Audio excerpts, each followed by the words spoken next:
Greetings, everybody. I hope you're having a beautiful day.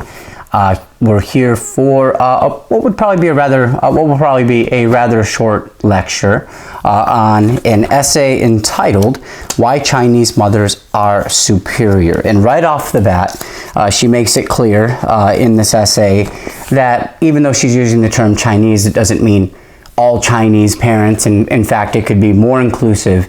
It just means a type of parenting style that comes from China, right? And kind of the parenting, especially of mothers. Not a lot is talked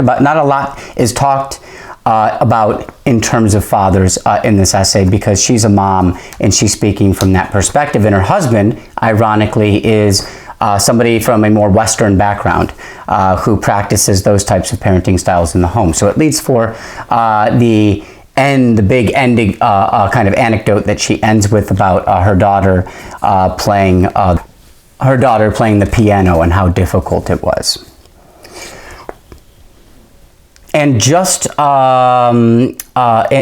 as similar, we can have, even though we use the term Western parents, we know that anybody can kind of subscribe to this Western parenting style. So it doesn't just mean like Caucasian parents or Western parents, but these are overall kind of categories that she starts to provide some contrast on, right? That's a big part of this, is talking about these two different parenting styles. Now, I think an essay like this is one of those kind of shocks to the system, I think, because it's from an author, it's from somebody who is kind of calling out Western ways or Western methods of parenting, and at least saying, feel fine to do it that way, but maybe there's a way that you could better serve the needs of your children, right? Because ultimately that's what we have in mind here, is we want to be good parents for our children, help them grow into young adults, etc., and to be capable, but also to find their own way. And this can be a difficult balance that maybe you can speak to as well, right, in your educational upbringing. So right in the beginning, one of the first things that she does is she starts to talk about all the things she does not let her daughters do, right? And the list is really, in terms of literary effect, shocking, because it is very counterintuitive, I think, for a lot of us, a lot of Western readers, right? Because if I start to look at some of these activities, some of these things that kids can do, it sounds quite normal from my perspective. For instance, attend a sleepover and have a play date. I mean, that was highly encouraged when I was a kid, and I know my wife right now with our two boys highly encourages this as well. Sleepovers were a little too late for that, but even so, I remember being young myself, and those were encouraged. That was kind of something you wanted to be able to do. Be in a school play, there's she makes some humorous points, but some good points, some critical points, I think, some interesting points about this idea of being involved with sports, being involved in school plays, which is a part of the Western kind of tradition, right? When we get to be old enough, we start Little League or Pop Warner football. I'm not sure if that's what they call it in California. I grew up in New York State. But just when we start to get involved with sports. But this author, this mother, says no, and she restricts her daughter's activities to, you know, things that she thinks they should be interested in, or at least be doing. Watch TV or play computer games. That sounds like a pretty good rule, really, for any home, or at least, you know, reduced or limited access. I know growing up, I played a lot of video games, like just thinking about it, you know, Nintendo when I was a kid and everything, you know, just growing up, and I still do.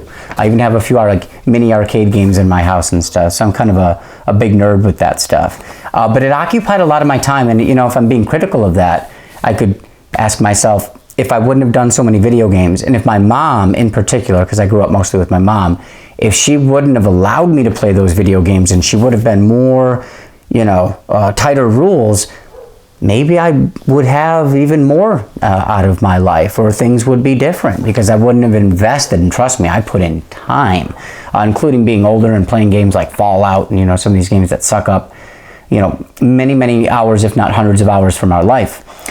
So again, you know, something to think about, and that's what this article kind of forces us to do. Get any grade less than an A? You know, these are rules that she has in her home. And the last one is kind of it's a double negative, and they cannot not play the piano or violin, which essentially means they have to play the piano or the violin. And she has her reasons. Maybe it's the technicality of playing the instrument and the skill level that's involved. Those aren't easy instruments to play, maybe, compared to other instruments. I don't play any instruments, so it's hard for me to really kind of have any input there. So moving forward, she really does start by shocking us as to how strict she is. But now what she's going to do in this essay is to support why she does these things, right? And to provide reasons and compare and to build a healthy contrast between Western parenting styles. So what she does to support some of her commentary, or at least to kind of warrant it, is provide some statistics and provide some percentages of how parents who identified as either a Chinese parenting style or Western responded to certain questions. And one of the first ones we get in the article is that 50% of Western mothers, Western American mothers, and 48% of Chinese immigrant mothers,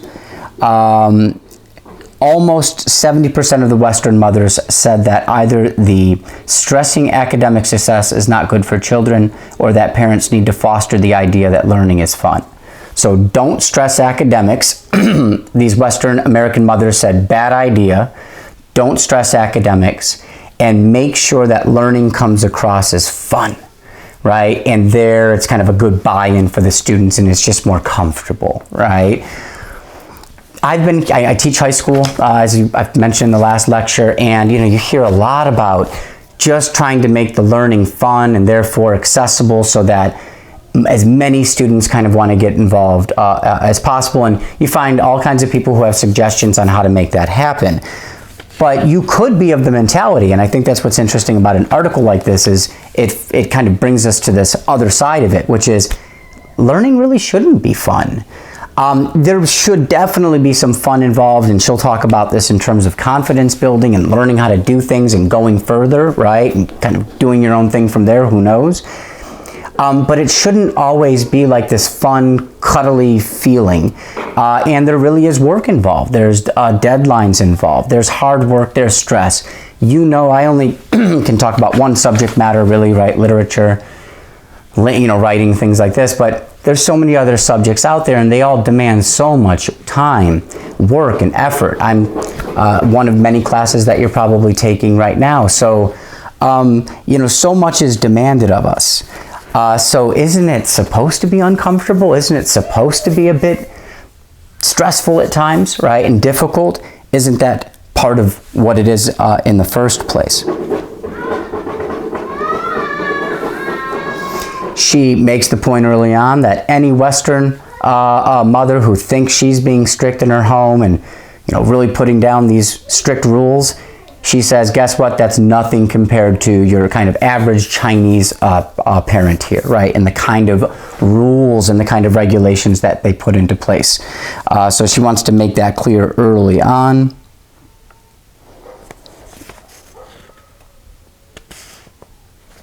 Just in terms of basic drilling at home, my kids are 4 and 2, so it's not a huge part of our lives yet, but just drilling, whether it be math, whether it be English, whether it be writing, whether it be history, whatever it's going to be, science. It says that on average, she mentions Chinese parents spend approximately 10 times as long every day drilling academic activities with their children. In a way, I think what she does with this article is she just says, hey, have you ever seen this? Like here, you're kind of caught up in your own Western world of education where you think it needs to be fun and there needs to be so much buy-in. It needs to speak to the individual interests of students themselves, because that individuality is so important, right? These are some of the ideas she talks about here. But the endless amount of kind of drilling that's necessary to make sure that these students are at their best takes a lot of time. I'll talk about this now. because I think it's such an interesting idea. Another norm that we kind of grow up with within this kind of Western tradition is young people joining clubs, young people joining theater groups, young people joining sports teams. Sports is quite a big one. And it's interesting to think about the problems here, right? Again, very counterintuitive based on our own culture, because we can't wait for our young people to get involved with sports. And as parents, you could imagine very easily there comes this kind of level of maybe competition, or at least wanting your child to be the best, right? Or be better than he was last year, he or she, right? And to kind of move forward. So I think that all kind of plugs into it. But think about this. Think about your not your stellar athlete, not the kid who it's a good idea that he's playing basketball because he's really that good and he's gonna really do amazing things on the court and maybe be able to provide a living for himself, and who knows what he might be able to do. And she on the soccer team as well, right? And she could really go far. We're not talking about those exceptional athletes, which are like one in who knows what, right? We're talking about your average young man, young boy or girl who gets on a sports team, and let's be honest, they're not that great. They're never going to be a professional athlete. They're never going to really go far. They're never even probably play that much in high school, right? Because then all of a sudden there's tryouts and things just kind of fizzle out. Put your hand up. Right now, if that ever happened to you, definitely happened to me with certain sports. It was no longer going to happen for me, right?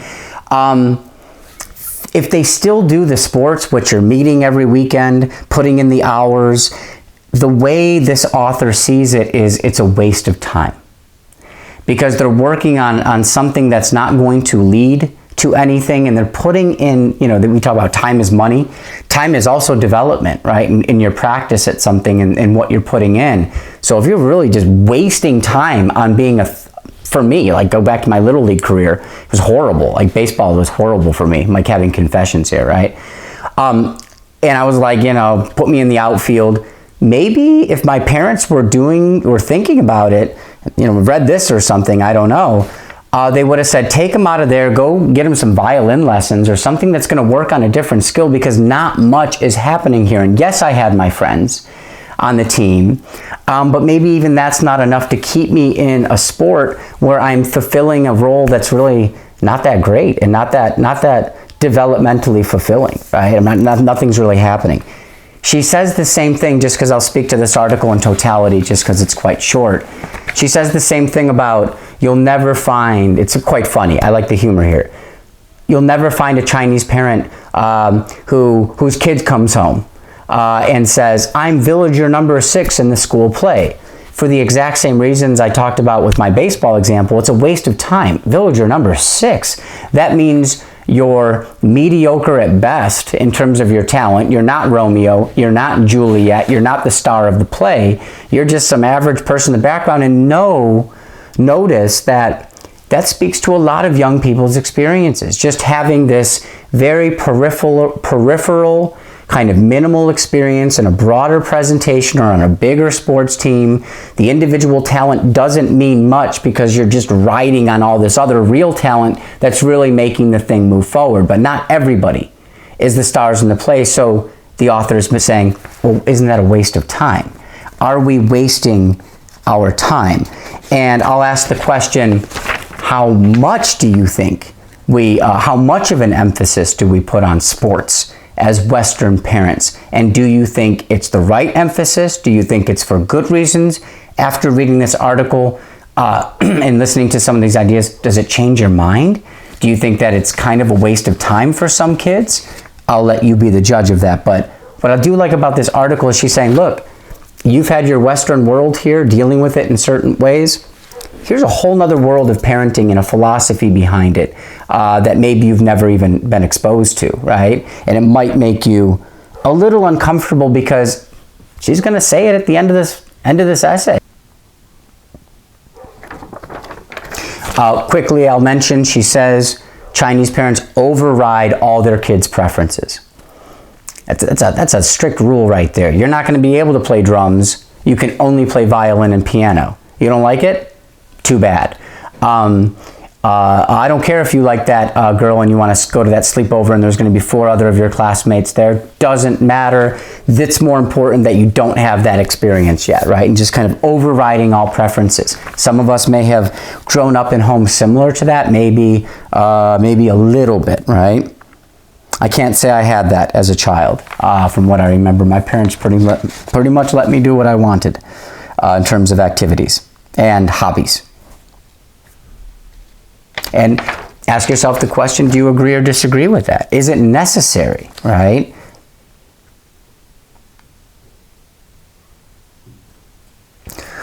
She spent some time, and it's quite dramatic. Again, we can probably, maybe some of us relate, of just using really harsh language and degrading your children. And, you know, we're talking about the ages here. I think her kids are probably like, what, 7 and 10, I think she says in the beginning, but roughly those ages. So they're old enough to know the meaning of words. And, you know, they can really feel something from these words too.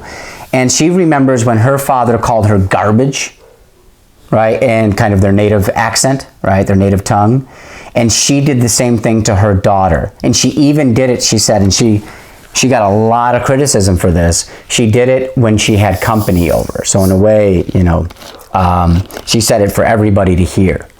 She called her daughter garbage. Now, here's where we get into this whole discussion of self-esteem. And how worried are we about protecting young people's self-esteem? Take 5 seconds, and on a scale of 1 to 10, how much do you think we should protect a child's self-esteem? 10 being the greatest amount, 1 being who cares? That's kind of the debate here, right? Is how worried about a child's self-esteem should we be? And what she says is Chinese parenting, it's not really worried about the self-esteem, at least within the moment itself, which means she doesn't mind saying that her kid's garbage right there in front of everybody and making the child, right? Really kind of willfully making the child feel bad about themselves or to feel ashamed, right? Or embarrassed.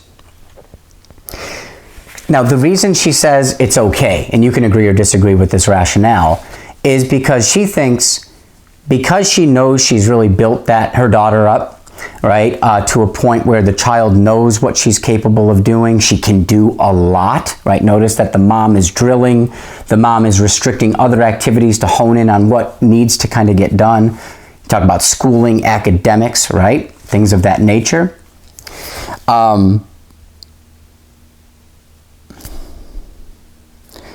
That you've built that child up so much that a momentary insult like you're garbage, the child knows that that's not the truth. That's the way she explains it. It's interesting. The child knows that that's not true, and so therefore they won't get so upset by those words, right? Sticks and stones can break my bones, but words can never hurt me. And in a way, it's kind of like that, right? But it's based on the fact that the child already has a confidence based on what they really can do. So they don't have to worry about just these words and, you know, getting hung up on, you know, exchanges like this that'll really tear a child down, because that child is bolstered up, knows what he or she can do. You know, it does speak to kind of confidence levels, and that's one of the giant contrasts that we have here as well, is that there's a real skill level within the children on the Chinese parenting side, because they really do drill at these things, where on the Western parenting side and their children, not so much. She mentions this nice straightforward sentence: Chinese parents can order their kids to get straight A's. Western parents can only tell them to do their best.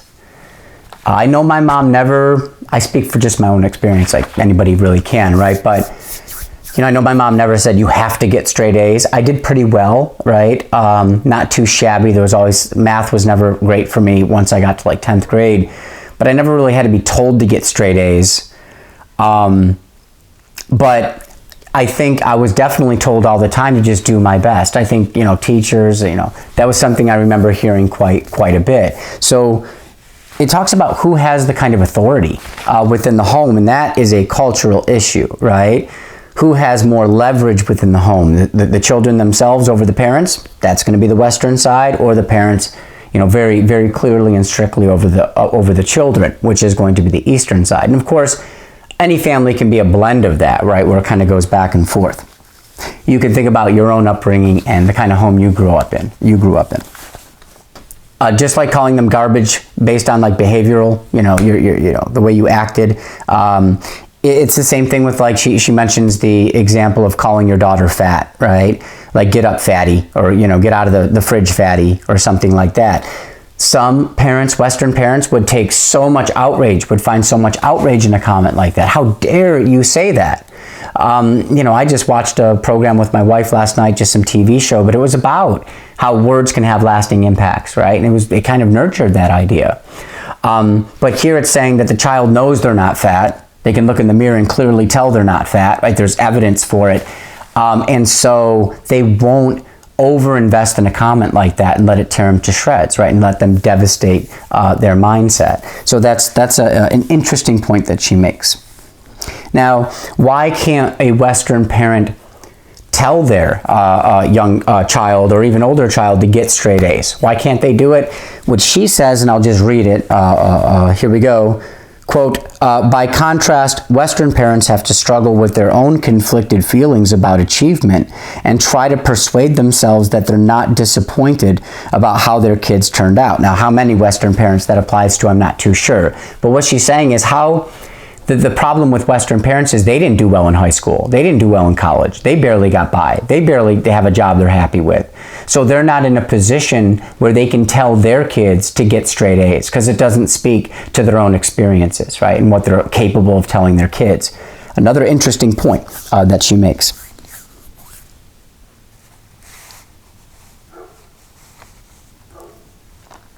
All right, big point here.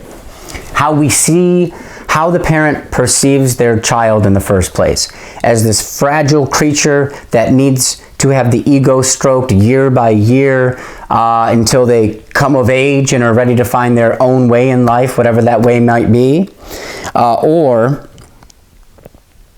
do I assume the child as strong, capable of criticism, as we just mentioned, capable of insult, right, being insulted, capable of all that kind of weight and pressure, and I assume strength in my child, almost like I can put the load upon this child because I know they're strong, whereas the way I see this child is they can't handle that load. I have to kind of hold it off piece by piece until they're ready, right?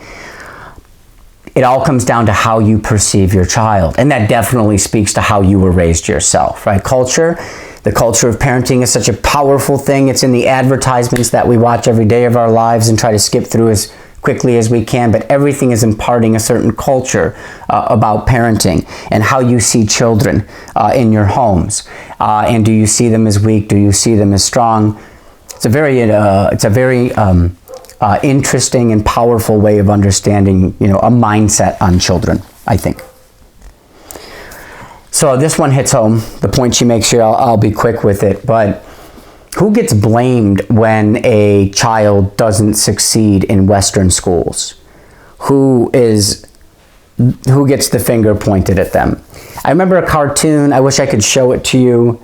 It's probably been recreated at least a few times, but it basically is two cartoon slides there. And on one, it says 1970s or 1960s. And what it shows is a teacher-parent meeting with the child, and everyone's, there's the desk, here's the teacher, there's the parents with the kid, and everyone is glaring at the child like this, right? What's going on, right? And this is 1960s, 1970s, meaning it speaks to the American culture at the time and the way we looked at children in schools, performance issues, behavior issues, etc. Then it had like 2000s, right? Flash forward to the 2000s. And it's the same setup. There's the desk teacher, everyone on the other side of that desk. But now who is everyone glaring at? Like who's got the problem? The teacher, right? That the teacher's to blame, right? For a child that has academic difficulty, right? So you can see how just the whole mindset has kind of shifted. Teachers are not seen as individuals who put a rigorous curriculum in front of students and have actual standards that they want those students to meet, and keep some kind of rigidity on that, right? To keep these high expectations in place, right? So that those students can in turn go to college, find a career, find something that they want to do with their lives. And notice the teacher, by having high standards, really does have the students' interests in mind. The teacher, by having that one due date instead of a rolling due date and hand it in whenever you want, I actually do have my students' interests in mind, because I want them to be able to hit deadlines so that they can, I hate to say it, be a writer and have the discipline to write, or work for a company when there's going to be things that have to be done by particular times. And I want my students to be able to accomplish those tasks so they can have a life for themselves, so they can get paid, right? But we don't see it that way. We see it as the teacher being hard. The teacher needing to change the way they teach, and that's what she mentions here briefly, and it hits home. Because I've come from the world of education. It's the only job I've ever had, right? So it's an interesting point. Who are we pointing the finger at? Is it the student, and you need to get better, you need to get stronger, you need to kind of rise to the occasion? Or do we look at the teacher and say, you need to back off, you need to lower your expectations, you need to take it easy? You'd be amazed at the conversations that take place at all levels, my friends, when it comes to the whole idea of effort, and how much credit we should get effort, and how much we should change because of the effort coming from our students, right, at Moore Park College and other places. It's a big issue.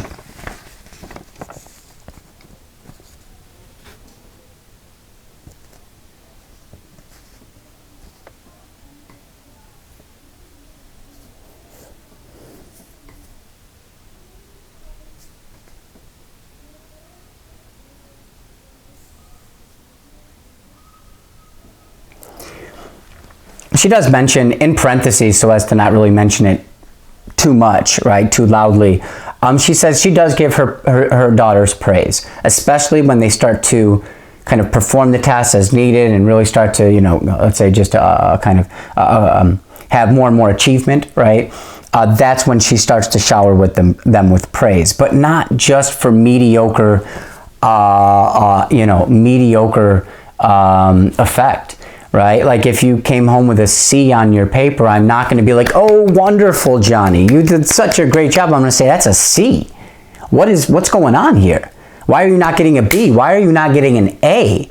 How do you get an A on these papers? Tell me what the teacher's talking about. Tell me what's going on. So you can see this idea of just not settling, right? Not being okay with average. And we go back to the sports teams and the theater groups and stuff. That's where you can have a place and you can be involved even if you're average, right? Or even below average. We know some of us get on sports teams and such, and we are the ones who don't really play. So everyone can get involved, right? And she very much disagrees with that whole idea.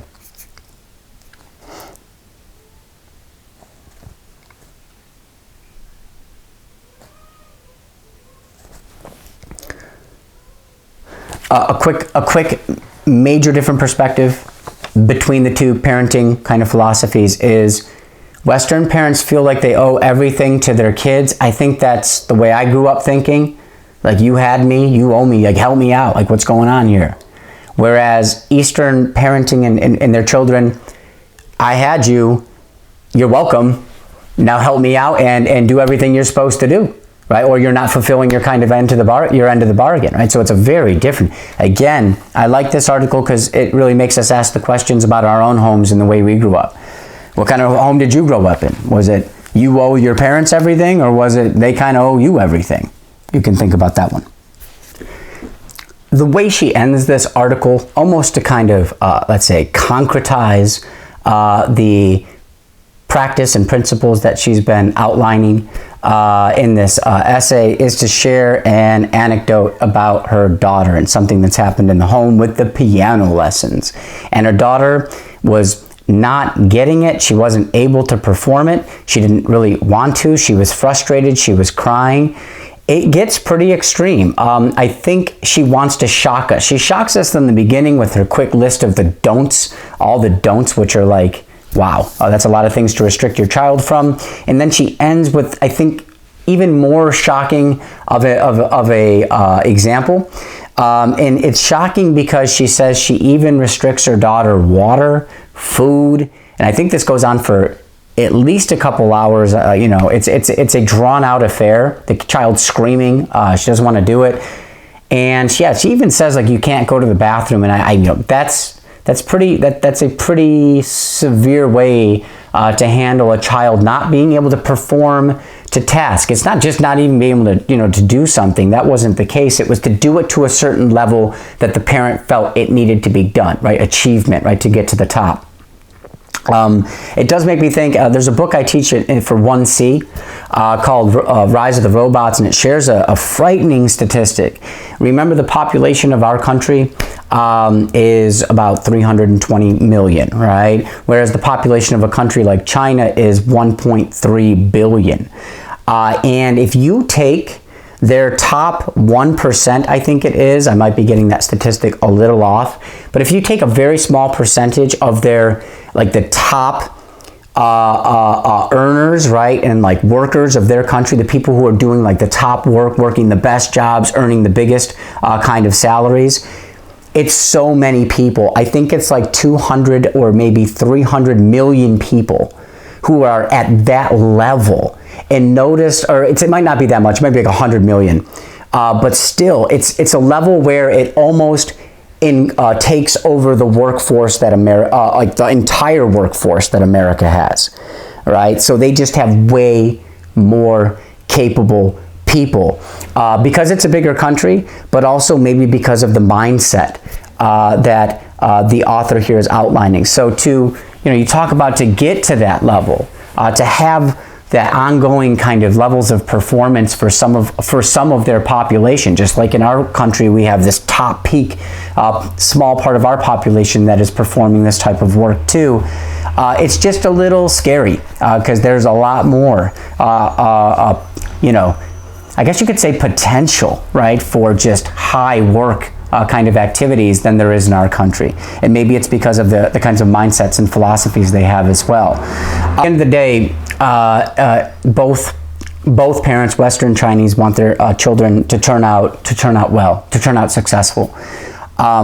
It's just two different ways of getting there, is what she says here at the end. But she does kind of take a little bit of a jab at the end by saying it's just that Western parents are okay with letting their children turn out badly, right? Susie made her own decisions. She chose not to get involved with this, that, and the next. So, she's got to kind of live with it. Well, the Chinese parent would say, that's not an option. I need to prepare my child the utmost so that they're not in a situation where they have to kind of struggle or there's some kind of inconvenient or unfortunate circumstance in their life. So you have to push them knowing they are this kind of vessel of strength that can handle it.